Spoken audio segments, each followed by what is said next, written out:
آمد کا تذکرہ جب کسی مالی شاعر کے سامنے ہوتا ہے تو وہ پکار اٹھتے ہیں، بدلا ہوا تھا رنگ گلوں کا تیرے سوا، ایک خاک سی اڑی سارے چمن میں تھی۔ اور آپ کی آمد کا تذکرہ جب ظفر علی خان کے سامنے ہوتا ہے تو ظفر علی خان پکار اٹھتے ہیں، دیار یثرب میں گھومتا ہوں، نبی کی دہلیز چومتا ہوں، شراب عشق پی کے گھومتا ہوں، سلامت رہے پلانے والا۔ اور کسی شاعر کے سامنے آپ کی آمد کا تذکرہ ہوتا ہے تو وہ شاعر یہ کہتا ہے، وہ آئے جن کے آنے کی زمانے کو ضرورت تھی، وہ آئے جن کے لیے مسترد تھی وادی بطحا، وہ آئے جن کے قدموں کے لیے کعبہ ترستا تھا، وہ آئے جن کے لیے گریہ یعقوب میں جن کا فسانہ تھا، وہ آئے جن کو حق نے خلوت کی گود میں پالا تھا، وہ آئے جن کے دم سے عرش اعظم پہ اجالا تھا۔ جبکہ آپ کی آمد کا تذکرہ حسین احمد مدنی کے سامنے ہوتا ہے، جنہوں نے 17 سال روضہ رسول پر بیٹھ کر درس حدیث دیا، اور وہ پکار اٹھتے ہیں،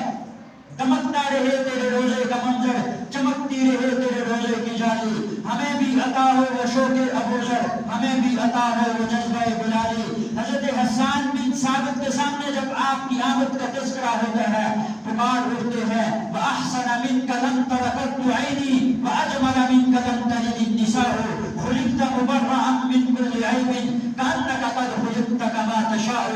آپ کی آمد کا تذکرہ کسی شاعر کے سامنے ہوتا ہے، وہ اپنی تخیلات کی دنیا میں آ کر یوں گویا ہوتا ہے، کاش وہ چہرہ میری آنکھ نے دیکھا ہوتا، مجھ کو تقدیر نے اس دور میں لکھا ہوتا۔ باتیں سنتا کبھی پرشتہ مانے ان کے آنکھ کے سامنے اصحاب میں بیٹھا ہوتا، جس وقت ہوتا بدر و احد کا خندق کا اعلان، میرے ہاتھوں میں کوئی خنجر یا کوئی بالا ہوتا،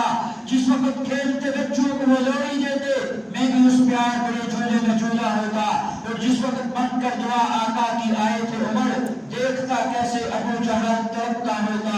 اور گھر کوئی کہہ سکے الطاف سنا نعت نبی، پھر تو حسان کی مجلس میں وہ مشاعرہ ہوتا۔ جب اقبال کے سامنے آپ کی آمد کا تذکرہ ہوتا ہے تو اقبال بھی پکار اٹھتا ہے، کہ محمد سے وفات ہو جائے تو ہم تیرے ہیں، یہ جہاں چیز ہے کیا لوح قلم تیرے